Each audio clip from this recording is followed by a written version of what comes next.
حضرت سیدنا امام ابو مالک فرماتے ہیں میں غریب کا بیٹا تھا اور میری 6-7 بہنیں، میں اکیلا بھائی تھا۔ آپ فرماتے ہیں میرے ابا جی فوت ہو گئے، میری امی پکڑ کے مجھے ایک دھوبی کی دکان پہ لے گئی، کہنے لگی اسے کپڑے دھونے کا طریقہ بتا دے، سلیقہ سمجھا دے، یہ بھی ایک چھوٹی سی لانڈری کی دکان کھول لے گا، میری بیٹیوں کا پیٹ پالے گا۔ دھوبی کہنے لگا ٹھیک ہے، میں 2-3 درہم بھی دوں گا مہینے کے، اور جب کام سیکھ جائے گا تو تنخواہ بڑھ جائے گی۔ امام ابو مالک رحمت اللہ علیہ فرماتے ہیں میں بہنوں کے لیے روزی کمانے نکلا، میں بیوہ ماں کے سر پہ بوجھ اتارنے کے لیے نکلا، میں غربت کے عالم میں نکلا۔ رستے میں امام اعظم کا مدرسہ تھا، فرماتے میں وہاں چمکتے چہرے دیکھتا، لیکن اپنی غربت کو دیکھ کے میں آگے بڑھ جاتا، پریشان ہوتا کہ میں کیسے علم حاصل کروں گا۔ دن امام اعظم باہر نکلے، مجھے کھڑے ہوئے دیکھا تو قریب بلایا، سینے سے لگایا، ماتھا چوما، کیا نام ہے؟ میں نے کہا ابو مالک میرا نام ہے۔ کہا تمہیں پڑھنے کا شوق ہے؟ کہا بڑا شوق ہے۔ کہنے لگے چل آ جا پڑھا کر۔ کہتے میں سارا دن وہاں پڑھتا، گھر سے کام کرنے آتا، سارا دن امام اعظم کے پاس پڑھتا رہتا۔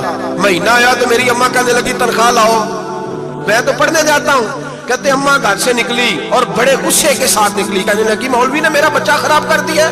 کہتے امام اعظم کے سامنے کھڑی ہوئی، امام صاحب بڑے امیر کبیر آدمی، بی بی آئی اور تیز جملے، عورتوں کا طریقہ ہوتا ہے۔ کہنے لگی مولوی تیری سفید داڑھی، تیرا اتنا نام، تجھے خیال ہی نہیں آیا میں بیوہ عورت ہوں، تو نے میرا بچہ خراب کر ڈالا، میری یتیم بچیاں روٹی کہاں سے کھائیں گی، مسلوں سے بھی کبھی پیٹ بھرا ہے؟ کہتی اتنے سخت جملے کہے پر قربان جاؤ امام اعظم سنتے رہے اور مسکراتے رہے۔ کہنے لگے میری غلطی ہے، بی بی بھول گیا تھا، غلطی ہو گئی۔ بی بی کہتے رہی، امام صاحب سنتے رہے۔ جب غصہ اتر گیا تو کہنے لگے اماں تیرا غصہ اتر گیا ہے؟ اتر گیا ہے۔ کہنے لگے تیرا بیٹا بڑا نیک ہے، تو اسے پڑھنے دے۔ کہنے لگے چپ کر بے مولوی، یہ پڑھے گا تو میں روٹی کہاں سے کھاؤں گی؟ امام صاحب کہنے لگے مجھے بتائے گی تیرے گھر کا خرچہ کتنا ہے؟ میں نے کہا 40 درہم خرچہ ہے، تو دے گا؟ تو کہتے امام اعظم کہنے لگے اماں تجھے لینے نہیں آنا پڑے گا، پہلی سے پہلے تیرے گھر میں پہنچ جایا کریں گے۔ حضرت سیدنا امام اعظم ابو حنیفہ رحمت اللہ علیہ 20 سال تک امام ابو مالک کے گھر میں خرچہ دیتے رہے، وہ پڑھتے رہے۔ اماں کہنے لگی تو میرے بیٹے کو لگا تو لیا ہے، تو پڑھ کے بنے گا کیا؟ حضرت امام اعظم فرمانے لگے بادشاہوں کے تخت پر بیٹھ کر بادشاہوں کے ساتھ کھانے کھایا کرے گا، وقت آئے گا تو دیکھے گی۔ کہتے ہیں میرے امام انتقال کر گئے، وقت بیت گیا، ہارون رشید نے مجھے بلایا بغداد میں اور کہا میں آپ کو چیف جسٹس بنانے لگا ہوں۔ کہتے ہیں میں خوشی سے سجدے کرنے لگا، میں چیف جسٹس بنا۔ میں نے اپنی اماں کو خط لکھا کہ اماں بغداد آ جا، تیرے بیٹے کو اللہ نے بڑی شان عطا کر دی ہے۔ فرماتے ہیں ہارون رشید کی بیوی بڑی اولیاء کی علماء کی بڑی فرما بردار تھی، محبت کرنے والی تھی، اس نے حلوہ بنا کے بھیجا، کھانا بنا کے بھیجا۔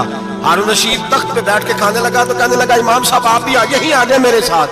کہتے ایک کونے میں وہ بیٹھ گیا، ایک میں بیٹھ گیا، بیچ میں کھانا رکھ لیا۔ اتنی دیر میں میری اماں بھی پہنچ گئی، 2 لقمے کھائے تھے کہ اماں آ گئی۔ جب اماں نے مجھے تخت پہ بیٹھے دیکھا، ایک یتیم، ایک لاوارث، ایک بن باپ کا بچہ، وہ کل تک جو بہنوں کے لیے 4 دینار نہیں لا سکتا تھا، تخت پہ بیٹھ کے جب روٹی کھاتے دیکھا تو اماں تڑپ گئی، روئی، چیخیں ماری۔ میں نے کہا اماں کیا ہوا؟ کہنے لگی بیٹا مجھے تیرا استاد یاد آ گیا ہے، اس نے کئی سال پہلے کہا تھا اسے دین کا علم پڑھنے دے، اسے فقیہ بننے دے، یہ بہت آگے جائے گا۔ دیکھ آج اللہ نے تجھے کتنی شان عطا کی ہے۔ کہا بیٹا یہ کمال تیرا نہیں، یہ امام اعظم ابو حنیفہ کا کمال ہے، یہ ان کا کمال ہے جنہوں نے تمہیں یہاں تک پہنچایا۔